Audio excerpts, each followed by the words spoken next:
Om Swastiastu, selamat pagi anak-anak. Pada pertemuan kita kali ini, kita akan membahas satu KD dulu, yaitu tentang perbandingan trigonometri pada segitiga siku-siku. Sebelumnya mungkin kalian belum memahami apa itu trigonometri, karena di SMP kalian mungkin belum dapat tentang materi tentang trigonometri. Sekarang pembelajaran di SMK itu terkait dengan trigonometri. Nah, apa itu trigonometri? Trigonometri itu berasal dari bahasa Yunani yang dibagi menjadi dua suku kata, yaitu trigonon yang artinya tiga sudut dan metron yang artinya mengukur. Nah, jadi trigonometri itu adalah sebuah cabang matematika yang mempelajari hubungan yang meliputi panjang dan sudut segitiga. Nanti dalam trigonometri erat sekali kaitannya dengan segitiga. Itu dulu penjelasan tentang trigonometri. Sekarang kita masuk ke untuk lebih jelasnya, kalian bisa mencari di Google ya.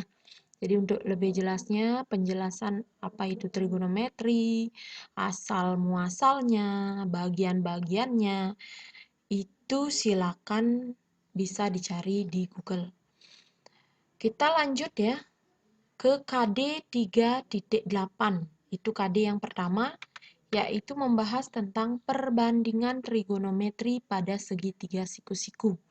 Sebelum masuk ke sana, kalian akan mengenal beberapa istilah dulu, yaitu yang namanya sinus, kosinus, dan tangen, dan beberapa lagi itu kosekan, sekan, dan kotangen.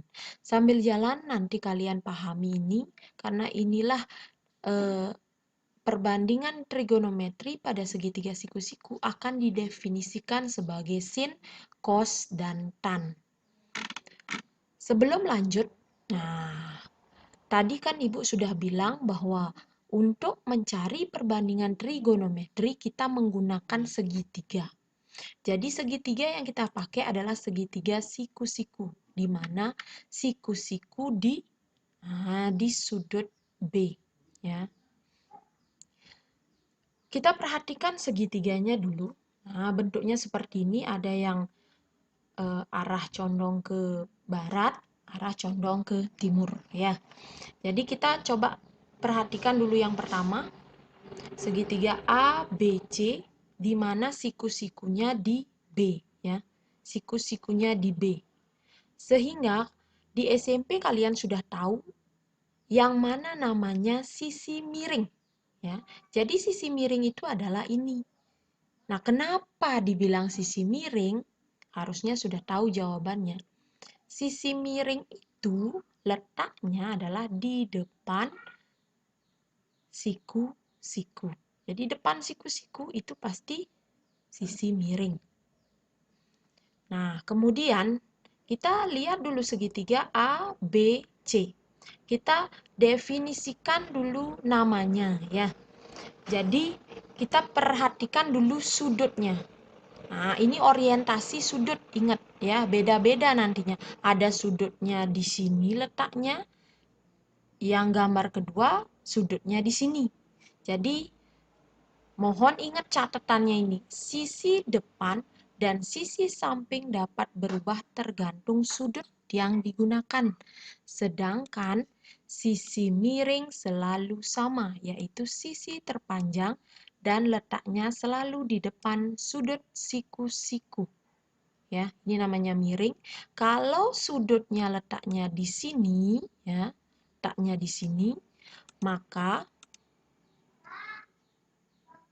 di depan sudut ini itu adalah, nah ini namanya depan dari sudut theta, ya, yaitu BC, ya. Jadi sisi BC adalah sisi depan sudut theta. Ini sesuai dengan gambar yang pertama ya. Ibu sesuaikan dengan gambar yang pertama dulu. Sehingga kalau ini di depan sudut theta, otomatis ini kita namakan sisi AB ini kita namakan samping atau sisi sampingnya dari sudut ini. Yang ini otomatis adalah miring. Sehingga kita punya 3 bagian ya. Ada depan sudut, ada samping sudut, dan ada sisi miring ya. Itu kalau untuk gambar pertama. Untuk gambar kedua, coba dilihat dulu. Sudutnya atau siku-siku ada di A. Bentuknya kan berbeda ya. Dan letak sudutnya juga orientasinya beda. Yang ini di atas, yang pertama di bawah. Kalau yang di atas di sini, jadi yang mana namanya depan? Nah, depan itu adalah sisi AC. Ya, jadi ini depan dari sudut theta. Miring yang mana? Sudah otomatis. Miring itu selalu letaknya di depan sudut siku-siku. Ini siku-siku, depannya mana? Ya, ini. Ya. Jadi AB ini apa? Nah, tanda tanya. Kalau ini sudah depan, otomatis ini miring, ini pasti samping. Ya, jadi AB itu adalah samping sudutnya. Ya, itu orientasi sudut yang beda. Jadi, sisi depan dan sisi sampingnya berbeda, berubah tergantung sudut yang digunakan. Tuh, mudah-mudahan dipahami dulu. Nah, sekarang baru masuk. Maka, perbandingan trigonometri pada segitiga siku-siku didefinisikan sebagai berikut. Sin, ya, sin, theta. Ini kita berpatokan ke gambar yang pertama ya, jangan gambar yang kedua, jangan gambar pertama saja. Kita lihat gambar pertama dulu.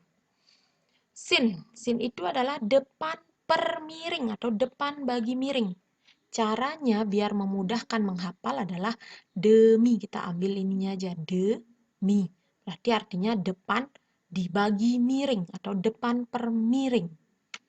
Jadi nanti depan itu adalah, nah ini panjang sisi BC dibagi dengan panjang sisi AC. Itu artinya ya, itu perbandingannya. Kemudian cos theta, nah cos theta samping per miring atau kita biar gampang sami ya, samping miring, sami. Berarti sampingnya mana? Samping adalah panjang AB per miring adalah panjang AC. Nanti ada angkanya di sini. Kemudian tan theta. Berarti depan samping atau desa. Depan samping. Depan yang mana? Nah, ini BC per samping AB ya. Jadi itu. Ini aja diingat 3 ini ya. Nah, untuk mencari, nah ini istilah yang lainnya ya. Ini namanya kosekan. Jadi kebalikan dari sinus. Kalau sinus demi, yang ini mide ya, miring per depan. Gampang sekali ya, yang penting ingat istilahnya. Kosekan kebalikan dari sin. Sekan kebalikan dari kos. Kot tangen kebalikan dari tan ya. Jadi hafalkan saja ini. Sin, kos, tan, demi, sami, desa.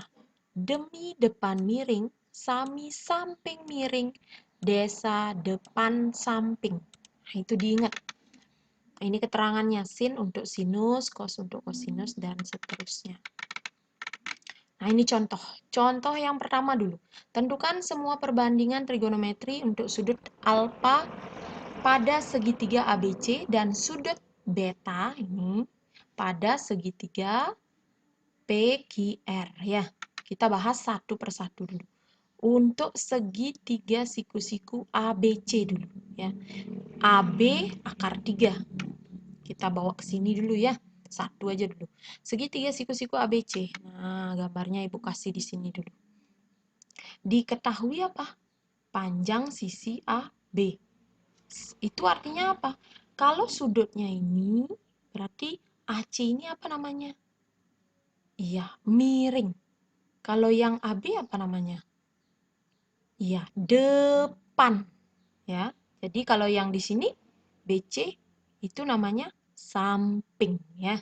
Samping sudut. Sesuaikan di mana alfanya letaknya.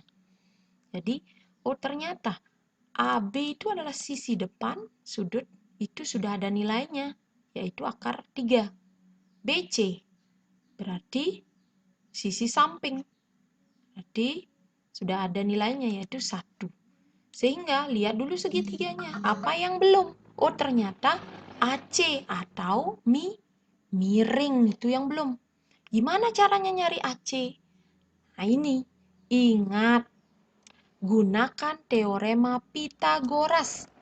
Di SMP sudah pernah itu ya, diingat-ingat kembali. Cara mencari sisi miring bagaimana? Sisi AC. Nah, tinggal dijumlahkan. Apanya dijumlahkan? Sisi-sisi yang lainnya. Tapi sisi-sisi yang lainnya dikuadratkan dia. Ditambah dia kalau nyari miring. Nah ini, Ibu ingatkan lagi. Kalau nyari sisi miring itu dijumlahkan. Kalau kamu mau nyari sisi depan, ya itu dikurangi. Dikurangi di mana? Nah di sininya.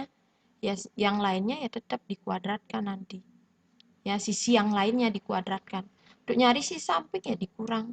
Cuman sisi miring aja yang ditambah. Kita lanjut. Jadi AC, ini AC, ini yang dicari. Berarti kan ditambahkan. Siapa yang ditambahkan? Ini. Sisi yang lainnya, tapi kuadrat harus. Jadi sisi AB, panjang sisi AB kuadrat. Tambah BC kuadrat. Ya. Jadi silakan dilihat. AB itu berapa? Oh, akar 3. Dikuadratin. Tambah BC berapa? 1. 1 kuadrat. Ya. Sama dengan akar 3 kuadrat. Nah, gimana caranya? Ingat-ingat lagi. Bentuk akar di kelas 1, kelas 10. Akar 3 kuadrat itu artinya akar 3 kali akar 3 kalau ada akarnya. Hati-hati. Itu jadinya akar 9. Akar 9 berapa? 3. Ya, kalau misalkan tidak ada akarnya ya langsung aja. Kemudian ditambah 1 kuadrat berapa? Oh, 1. Jadi 3 tambah 1 itu adalah 4. Karena ada akar di sini, ya diisi akar 4 sama dengan berapa? Oh, 2. Jadi sisi AC itu 2. Ya, sudah bisa? Nah, sekarang setelah ketiga sisi itu kamu dapatkan panjangnya, barulah nyari perbandingan trigonometri. Apa aja? Sinus, kosinus, tan, kosekan, sekan, dan kotangen. Biasanya 4-6 ini boleh-boleh aja. Kadang-kadang sih tidak diperlukan, kadang-kadang. Tapi kalau mau diisi, ya karena disuruh semua, jadi lengkapin ya. Sinus, apa tadi? Demi. Ya, depan per miring. Depannya berapa? Oh, depannya adalah sisi apa? Sisi AB. Berarti AB berapa? AB ternyata akar 3. Tulis saja. Miring. Nah, tadi miringnya kan AC. Berapa AC? Oh, ternyata 2. Jadi akar 3 per 2. Sama dengan, nah, kita bentuk begini. Karena nanti kalau objektif, kadang-kadang tidak ada jawabannya begini. Kenapa bisa 1 di sini? Ya karena di depan akar 3 itu kan tidak ada angka. Kalau tidak ada angka artinya apa? 1 ya. Per 2. Kenapa 2? Penyebutnya 2. Nah, akar 3 kita pindahkan ke samping. Ya, seperti itu caranya membentuk. Kemudian lanjut, cos. Cos itu apa? Sami. Ya, kamu bisa kerjakan ini ya. Sa-nya berapa? Mi-nya berapa? Nah, diisi di sini. Ya, disilakan. Inilah yang nanti kamu akan kerjakan. Tan, desa. Kosekan, ingat, kebalikan dari sinus. Jadi tinggal dibalik aja. Ya. Sekan, kebalikan dari kos. Tinggal dibalik aja hasilnya. Kot, kebalikan dari tan. Balik aja. Diperolehlah seperti itu ya. Jadi mohon, nah untuk soal nomor 2, untuk segitiga PQR, silakan kalian bisa kerjakan sendiri ya. Jadi nanti setelah lihat video ini.